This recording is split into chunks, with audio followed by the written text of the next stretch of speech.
மரியே வாழ்க. அன்பு சகோதர சகோதரிகளே வணக்கம். ஒரு சகோதரி ஒரு முறை ஜெபத்துக்காக ஒரு ஆலோசனைக்காக வந்தாங்க. இப்போ அவங்களுக்கு என்ன பிரச்சனைனா, அவங்க சொல்கிறாங்க, எனக்கும் என் கணவருக்கும் ஒரு 6 மாதமாக ஏதோ ஒரு இடைவெளி உண்டானது மாதிரி தெரியுது. எங்கள் 2 பேருக்கு இடையில் ஒரு இடைவெளி அதிகமாகிக்கிட்டே போகுது. என்ன காரணம் தெரியல. அப்படி பெருசாக ஒன்றுமே நடக்கலை. என் மேலே என் கணவருக்கு உள்ள ஈர்ப்பும் குறைஞ்சிக்கிட்டே இருக்குது. அவர் என் கூட உட்கார்ந்துருக்கிறத விட தனியாக இருக்கவே விரும்புகிறாரு. என்ன நடந்துச்சுன்னு தெரியல. நான் யோசித்து பார்க்குறேன், ஒன்றும் கண்டுபிடிக்க முடியல. எனக்கு பயமாக இருக்குது. இது இன்னும் பெருசாகி என் கணவர் என்கிட்டருந்து விலகிடுவாரோ. அப்போது திரும்ப அவங்கள போக சொல்லிவிட்டு அவருடைய கணவரை வர சொல்லி அந்த கணவரோடு பேசினேன். அவர் ஐடியில் வேலை பார்க்குறார், நிறைய படிச்சிருக்கிறார், நிறைய சம்பளம் வாங்குகிறார், பெரும்பாலும் ஆங்கிலத்திலே தான் பேசுகிறார். இப்போ அவர்கிட்ட பேசும்போது தான் அவருடைய வாழ்வு, பணி, பழக்க வழக்கங்களை பார்க்கும்போது ஒரு மிகப்பெரிய ஒரு காரியம் வெளிப்பட்டது. என்னென்னா, அவர் ஆபாச படங்களை பார்க்கக்கூடிய பழக்கம் உள்ளவர். அது அவர் சொல்கிறாரு, ஒரு நாளைக்கு 1/2 மணி நேரம் நான் பார்ப்பேன். What's wrong? அதில் என்ன தப்பு இருக்குது?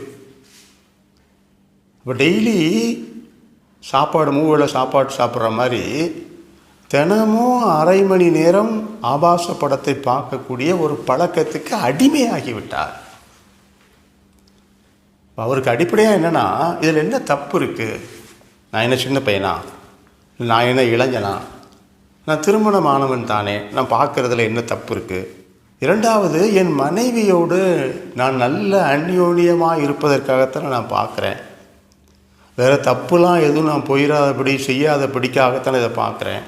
இதில் என்ன தப்பு இருக்குது? அப்போ இன்றைக்கு உலகத்தின் மனசாட்சி இன்றைக்கு மழுங்கி கொண்டிருக்கிறது.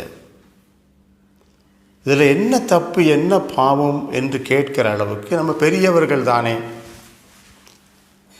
மத்தேயு நற்செய்தி 5ஆம் அதிகாரத்தில் 27, 28 வசனங்களில் இயேசு சொன்னார், 10 கட்டளையில் விபச்சாரம் செய்யாதே என்று சொல்லியிருப்பதை நீங்கள் கேள்விப்பட்டிருக்கிறீர்கள். ஆனால் நானும் உங்களுக்கு சொல்லுகிறேன், இச்சையோடு ஒருவன் பார்க்கிற போது ஏற்கனவே விபச்சாரம் செய்து விட்டான். இன்னும் இயேசு சொல்கிறார், உன் கண் உனக்கு இடராயிருந்தால் அதை பிடுங்கி எரிந்து விடு. இதுதானே இயேசுவோட கட்டளை. அப்போ இயேசுவனுடைய கட்டளையே மனசில் இல்லை. அப்படி இது எப்படி பாவம் ஆகும்? அப்போ இச்சையோடு பார்ப்பது விபச்சாரம்.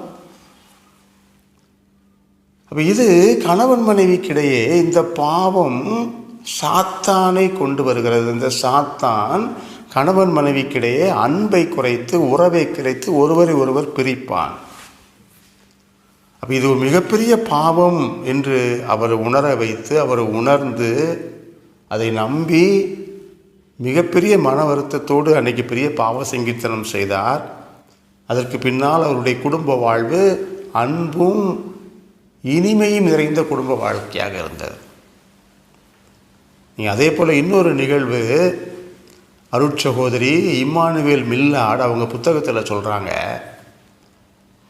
ஒரு லெபனான் நாட்டை சார்ந்த ஒரு குருவானவர், அவர் குறிப்பாக ஒப்புரவு அருட்சாதனம், ஆலோசனை இதெல்லாம் வழங்குறதில் சிறப்பான அருள் கொடை பெற்றவர், அனுபவமிக்கவர்.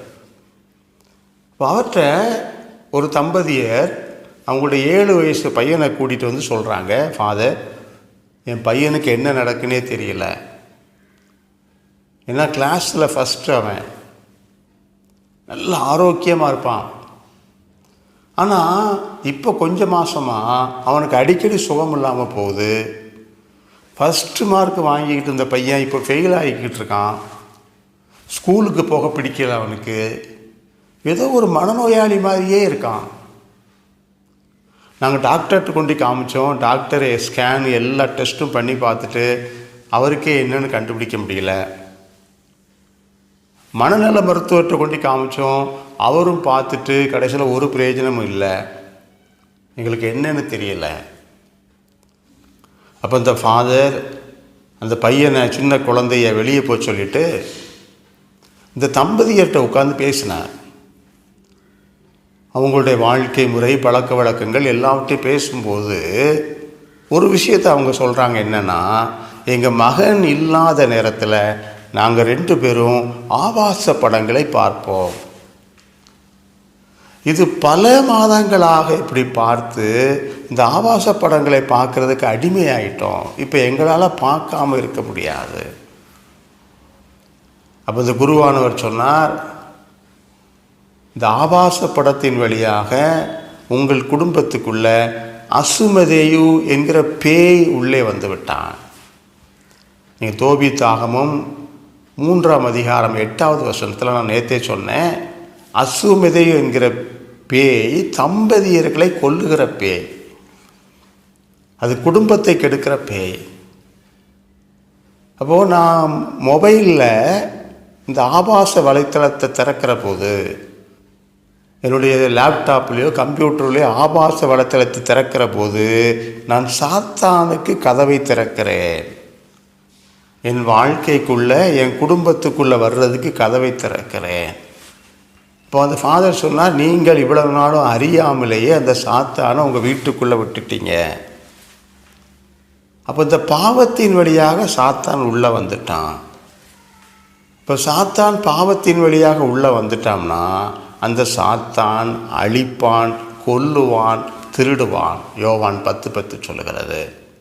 அது மட்டுமல்ல, பவுல் ரோமியருக்கு எழுதிய திருமுகம் 6ஆம் அதிகாரத்தில் 23வது இறைவசனத்தில் சொல்கிறாரு, பாவத்துக்கு கிடைக்கும் கூலி சாவு, மாறாக கடவுள் கொடுக்கும் அருள் கொடை நம் ஆண்டவர் இயேசு கிறிஸ்துவோடு இணைந்து வாழ்வும் நிலை வாழ்வு.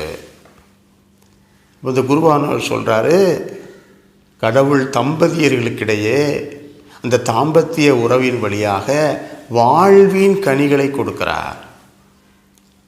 கணவன் மனைவிக்கிடையே உள்ள தாம்பத்திய உறவு புனித